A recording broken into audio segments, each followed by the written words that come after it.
I need a healthy response from you this morning. May the Lord be with you. Amen. I deeply cherish your prayers for me, but not in the way that you think. For earlier this week, I actually banged my head pretty hard, and I have 9 staples. And the staples make the sound that you think they make. But I'm recovering well. I did miss, sadly, the pastor's appreciation lunch at Gallardi, but me and Sarah are both recovering well. We thank you for your prayers for both of us at this time. I have been trying to be a good dog dad. I find life very busy and full, and I appreciate that. Sometimes I can come home and I've had a busy, full day and I'm feeling a little exhausted and I just want some me time. So I'm sorry, girls. Both of my dogs are girls. I'm sorry, girls. I'm not going to take you out today. I'm tired and I just want to relax. So, to get on top of things, I've started aiming for early morning walks with them. A couple of days ago, I went out with them at least, I'll just go to my first slide there. Ooh, da-da, da-da-da-da. There we are. Ooh. We're both trying to control it at the same time. Okay, there we go. 6:30 in the morning, I went out for a walk with my dogs. For those of you who are wondering, 6:30 in the morning before the time change means it's pitch black out. This is a picture from a different walk because at that time it was pitch black. Well, we like to walk in the woods. We know these woods very well. So disregarding the lack of light, we went off to find the trails that we have walked hundreds of times. Problematically, one of my dogs, as you can see, is dressed in black. And we open up the back of the car and off they go, sprinting off into the woods. Well, thankfully, they're very attached to me, so they come back and off we go. Well, we're walking in the dark. And the path is so dark, I can't even see the roots. So, of course, I call out. I call out, not to God, but Bixby, can you turn on my flashlight? And so, of course, Bixby turns on my flashlight. And you're wondering, why don't you just use your hands? Well, my hands were cold, thank you very much. I had gloves on, so I just called out. So I turn on my flashlight, and we make our way into the woods. A little while later, we come to an area where it's kind of cleared up a little bit, and so I asked Bixby again to turn off the flashlight. And light is beginning to dawn. There's a little bit of light, but it's still quite dark. It looks like this. The picture in the top left corner is what you can see. The picture in the bottom right corner is if I took a long exposure with my camera, so you can see if you can absorb more light than what our human eyes can absorb, you can see a little better. There's just a little bit of light, but it's still very dark. And in my mind echoes the following: where can I hide from your spirit? Where can I flee from your presence? If I ascend to heaven, you are there. If I make my bed in the grave, you are there. If I rise on the wings of dawn, in order to fly to the farthest sea, the shore on the farthest side of the sea, your hand will still lead me there. Your right hand holds me fast. If I say, surely darkness will cover me, and night wraps itself around me, darkness is not dark to you. The dark is as bright as day, for dark is no different than light to you. For it was you who formed me in my inward parts. You knit me in the womb of my mother. I praise you, for I am fearfully and wonderfully made. With this echoing in my mind as I think about the darkness, I think also of the light. Light from the sun is flashing across space and time. Light from the other stars bouncing and reflecting, giving me just enough so I can see a little bit. The light from our sun reflecting off the moon. And so I wonder to myself, is the moon necessary for life? What would happen if there was no moon? So I pause and I pull out my phone again and I Google Is life possible without the moon? And the first response that I come across that seems to stop me in my tracks after reading a couple of them, I read this one. I wouldn't say a moon is needed for life to form, but any life that forms on a moonless planet would be unremarkable. And the person who made this claim goes off to explain it scientifically about how the moon is responsible for our biological clocks and how the tide can help animals move between being seafaring animals to being landfaring animals. The moon helps. Anyways, who cares about the science? I love this line. Without the moon, we would not have remarkable life. And I think about all the diversity and the complexity of the world in which I live, and I am grateful for the moon. I put my phone away, and in the half-dark gloaming, with a silver mist on the ground, I whistle for the pups, and I wander back into the woods. As we move through the trees again, I don't need my phone now. There's just enough light I can see the roots. And we're pressing through the woods, heading back to the car, and I see a bright light come bobbing towards us in the dark. And the dogs are alert immediately. They don't growl or bark, but I'm also wondering, what could this be? I'm curious. The light is attached to a man, and as the man comes abreast of us, I see he has a fishing pole in his hand, and he's talking on his phone. His thoughts and his words are not on us at all, and he passes off into the darkness, talking to someone who could be anywhere else in the world. What is all this? Atoms formed into molecules, broken apart and formed into different molecules. Dust collected. Quantum physics that seems random across billions of years. Have you had moments, often it's in creation, have you had moments of incredible wonder and awe at all of these things? An awe or an ache in your heart, in your soul. I think it's easier for children to have this kind of awe or ache at wonder, but we can still catch it, can't we? If creation is pointing to a deeper fullness, if creation was to point to the deepest fullness, what would that fullness look like? Where would it reside? Well, that fullness would reside at something that is the A and the Z of all things, the Alpha and the Omega. This fullness would reside as the source of everything and as the completion of everything. It would be almighty. It would be that about which we can say, all things have been created through him and for him and by him. It would be God. What are the possibilities that this God could be like? What kind of God could there be as the formation of all things through this God? Well, this God could be the kind of God that demands that everything goes their way. A God who says, you must do things my way. I know I can imagine that God because I have acted that way myself. I have come into different places and said, this must... Don't nod your head. Oof, da la. Danger of having one of your own children.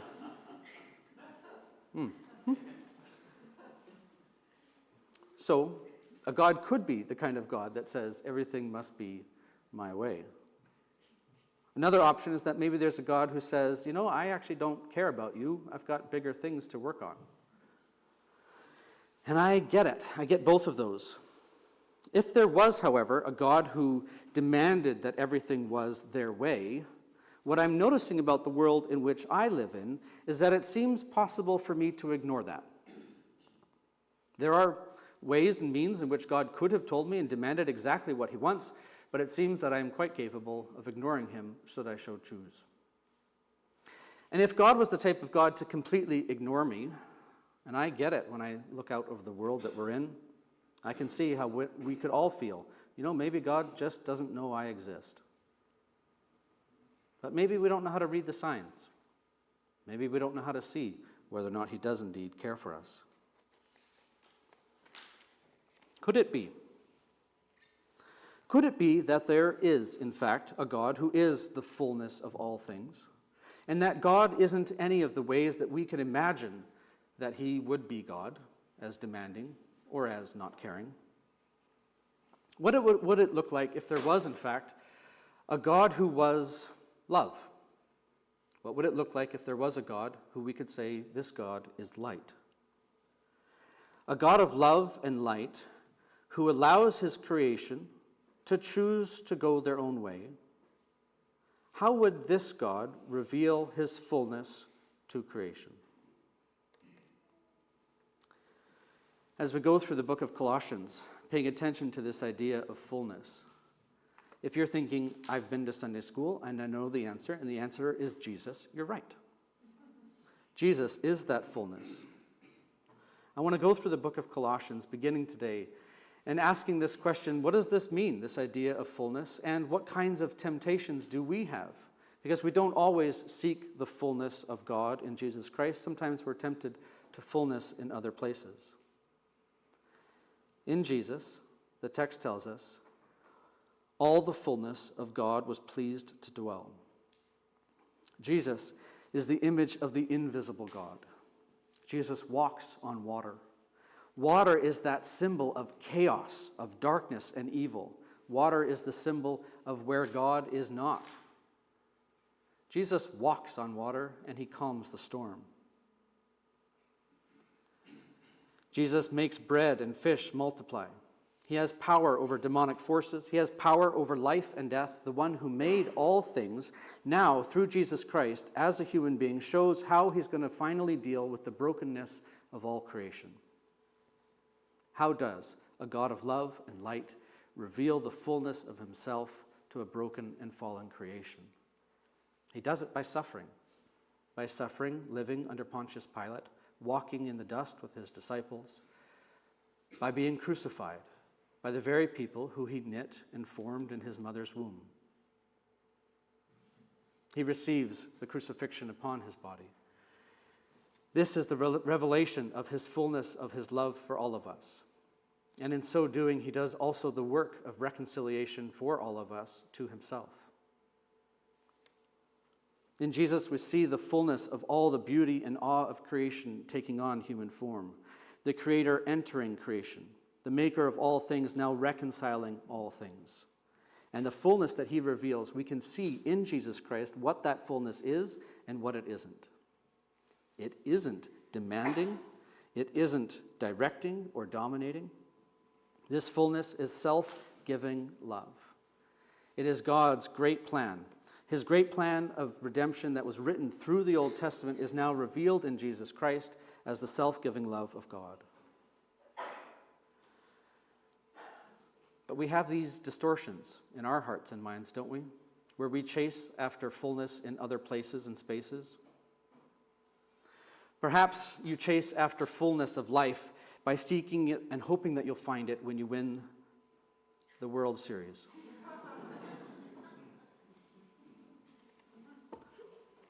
I prepared kind of 2 copies of what I was going to say. So, something here about don't blame the umps. I don't want to do that.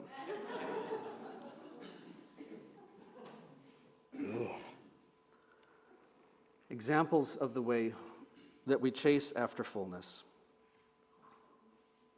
We chase after fullness. Classically, the Christian faith, the Christian tradition has recognized that this happens for us in 3 ways. First is material or money. We chase after fullness with this desire of, I will be full when I have. And I'm going to have that brand name, and it's going to be on my foot so you know I have. And when I have, I feel full. We chase after fullness in the material. We also chase after fullness in legacy or fame. I am full when I am known by others, when people know who I am. Then I will feel full. Or power. I am full when I have done great things. When I have big influence and I have shifted things and made them happen the way I want to, then I will be full. That's all I need. In the world we live in, we see this chasing after fullness through the material, through legacy, and through power. And we see it particularly right now in our world through this chasing after of growth, as if we can always just grow and have more growth, where everything will just be faster and more efficient. We invented email so you can get things to communicate with each other faster and faster. And if you don't get a response within the very day that you sent the email, you're a little disappointed. I'm sorry, did you not read my emails? Or we've got printers. You press print and it prints every single time. Who's printed and it's worked every single time? Nobody? I didn't think so. This wonderful world of growth we live in, and yet there's still demons in the printers. We chase after fullness, and we're chasing after it, not recognizing that chasing after it is, of course, destroying us. And we can chase after good things too. We can chase after doing good things for other people, and yet still, even that chasing after that, if only I can help more people, then I will feel full. It can still be an idol for you.